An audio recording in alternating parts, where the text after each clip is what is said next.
Hi friends, welcome back to my channel. ఈ వీడియోలో ఉద్యోగ పెన్షనర్స్కి గుడ్ న్యూస్ అండి. డియర్నెస్ అలవెన్స్పై కీలక నిర్ణయము. పూర్తి వివరాలు అయితే ఇప్పుడు వీడియోలో తెలుసుకుందాం. వీడియో ఎక్కడే కానీ స్కిప్ చేయకుండా ఎండ్ వరకు చూడనప్పుడు పూర్తి ఇన్ఫర్మేషన్ అర్థమవుతుంది.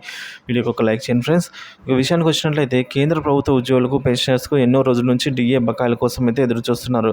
వారందరికీ త్వరలోనే శుభవార్త అందే అవకాశాలు కనిపిస్తున్నాయండి.